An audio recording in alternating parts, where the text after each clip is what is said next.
आज का बाइबल का वचन यशायाह का ग्रंथ अध्याय 43 वचन 16 से 21, सन पौलुस का फिलिपियों के नाम पत्र अध्याय 3 वचन 8 से 14 और आज का सुसमाचार सन यूहन्ना के अनुसार अध्याय 8 वचन 1 से 11। यशायाह का ग्रंथ अध्याय 43 वचन 16 से 21।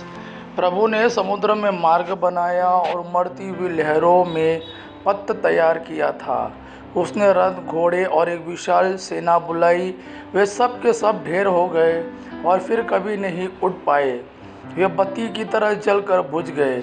वही प्रभु कहता है, पिछली बातें भुला दो, पुरानी बातें जाने दो।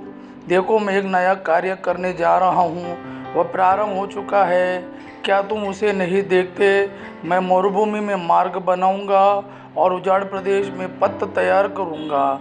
जंगली जानवर, गीदड़ और शुतुरमुर्ग मुझे धन्य कहेंगे, क्योंकि मैं अपनी प्रजा की प्यास बुझाने के लिए मरुभूमि में जल का प्रबंध करूंगा और उजाड़ प्रदेश में नदियां बहाऊंगा। मैंने यह प्रजा अपने लिए बनाई है, यह मेरा स्तुति गान करेगी। दूसरा वचन सन पौलुस का फिलिपियों के नाम पत्र अध्याय 3 वचन 8 से 14। मैं अपने प्रभु यीशु मसीह को जानना सर्वश्रेष्ठ लाभ मानता हूँ और इस ज्ञान की तुलना में हर वस्तु को हानि ही मानता हूँ। उन्हीं के लिए मैंने सब कुछ छोड़ दिया और उसे कूड़ा समझता हूँ, जिससे मैं मसीह को प्राप्त करूँ और उनके साथ पूर्ण रूप से एक हो जाऊँ। मुझे अपनी धार्मिकता का नहीं, जो संहिता के पालन से मिलती है, बल्कि उस धार्मिकता का भरोसा है जो मसीह में विश्वास करने से मिलती है, जो ईश्वर से आती है और विश्वास पर आधारित है। मैं यह चाहता हूँ कि मसीह को जान लूँ, उनके पुनरुत्थान के सामर्थ्य का अनुभव करूँ और मृत्यु के में उनके सदृश बनकर उनके दुख भोग का सहभागी बन जाऊँ, जिससे मैं किसी तरह मृत्यु के पुनरुत्थान तक पहुंच सकूं। मैं यह नहीं कहता कि मैं अब तक यह सब कर चुका हूं अथवा मुझे पूर्णता प्राप्त हो गई है, किंतु मैं आगे बढ़ता जाता हूं ताकि वह लक्ष्य मेरे पकड़ में आए जिसके लिए यीशु क्रिस्त ने मुझे अधिकार में ले लिया है।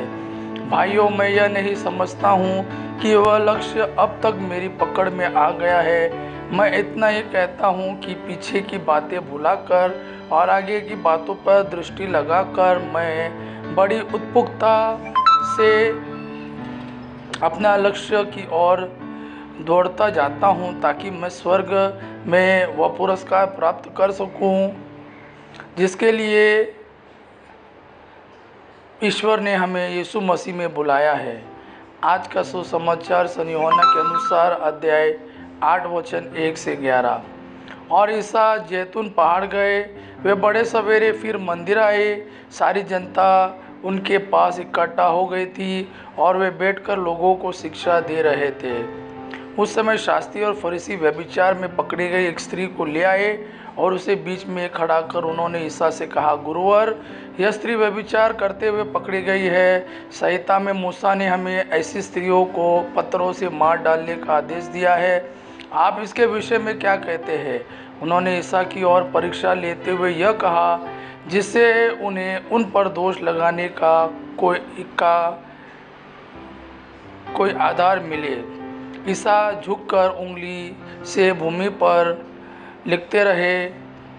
जब वे उनसे उत्तर देने के लिए आग्रह करते रहे तो ईसा ने सिर उठाकर उनसे कहा, तुम्हें जो निष्पाप हो वह इससे सबसे पहले पत्थर मारे। और वे फिर झुककर भूमि पर लिखने लगे।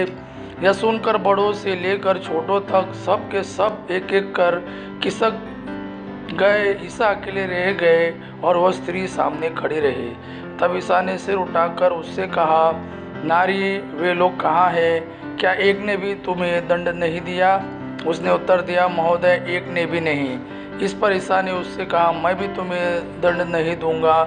जाओ और अब से फिर पाप नहीं करना। यह प्रभु का वाणी है। प्रभु को धन्यवाद। आबा पिता की महिमा और पुत्र यीशु का प्रेम आप पर सदा सर्वदा बना रहे। आमीन।